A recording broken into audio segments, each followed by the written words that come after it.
এবাৰ অথৰিটিৰ ফালৰ পৰা সাংঘাতিক প্ৰেছাৰ পৰিছে।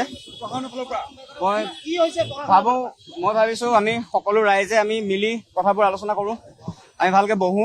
আপোনালোকে দিহা পৰামৰ্শ দিয়ক, আপোনালোকে দিহা পৰামৰ্শ দিয়ক যে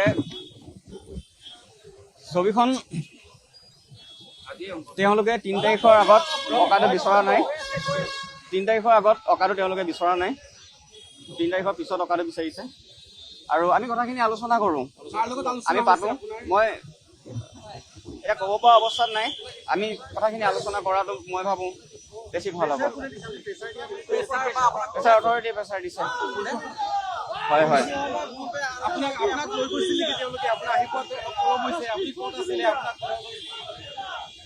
সেয়াই আপোনালোকে নিশ্চয় বুজি পাইছে। আৰু সেয়াই মই ভাবো আমি আলোচনা কৰো কথাখিনি।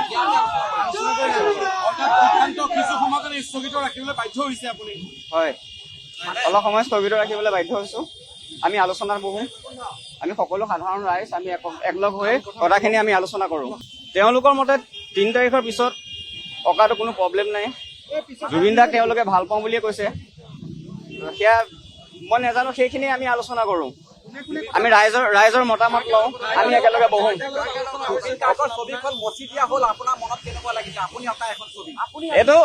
এইটোক লৈ মই তীব্ৰ গৰিহণা দিছো। এইটো কাম কোনো পধ্যেই মানি নলওঁ, কেতিয়াও মানি নলওঁ। মই ইয়াত অকল এইখন ছবিয়ে মোহা নাই, আগতে বহুত কেইখন মোহাৰিছে, আপোনালোকে গম পায় নিশ্চয়। জীৱনক লৈ যেতিয়া আঁকিছিলো, তাৰ আগত হোৱেৰ ইজ ডেম'ক্ৰেচি বুলি এখন বনাইছিলো। জীৱনৰখন মোহাৰাৰ পিছত আকৌ আঁকিছিলো, আকৌ মোহাৰিছিলে।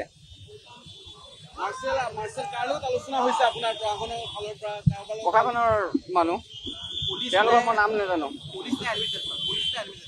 তেওঁলোকতো পুলিচ যেনেই লাগিছে। মই সেয়াই আমি আলোচনা কৰো। অলপ সময় দিয়ক।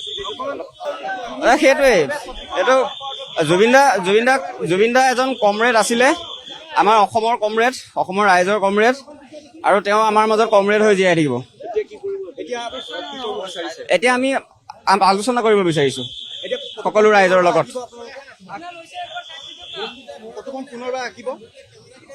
আঁকিম, আমি সেইটোক লৈ আলোচনা কৰো, কেনেধৰণে কি কৰা হয়।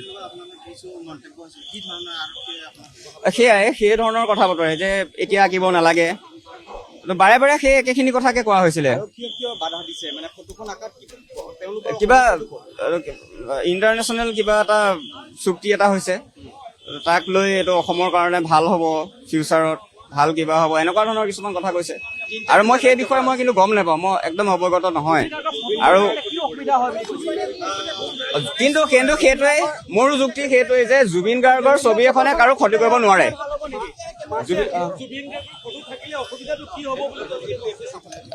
নহয়, জুবিন গাৰ্গৰ ছবিখনে কি ক্ষতি কৰিব মই সেইটো ময়ো বুজি নাপালো। মই কেতিয়া আঁকো সেয়া আপোনালোকেও দিহা পৰামৰ্শ দিয়ক। আপোনালোকৰ লগত আমি একেলগে বহো, কথা পাতো, আলোচনা কৰো। আৰু মই অন্তৰৰ পৰা বিচাৰো যে জুবিন গাৰ্গৰ ছবি অসমৰ প্ৰত্যেকটো চুকে কোণে হওক। অকল জুবিন গাৰ্গেই নহয়, ভূপেন হাজৰিকা, বিষ্ণুপ্ৰসাদ ৰাভা, প্ৰত্যেকজন আমাৰ যিকেইজন মহান শিল্পী, সাহিত্যিক, সকলোৰে হ'ব লাগে।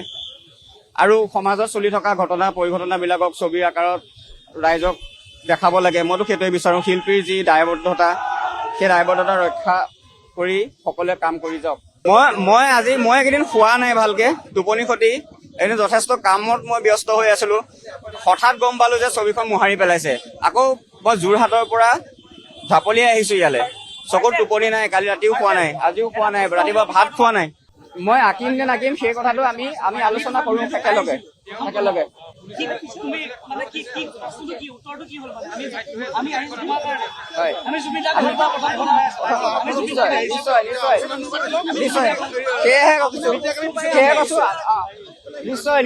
নিশ্চয় আমি কথাখিনি আলোচনা কৰো, আহক আমি আলোচনা কৰো। জুবিনদাৰ হয়, নিশ্চয় আঁকিম। মই কথা দিছো আপোনালোকক।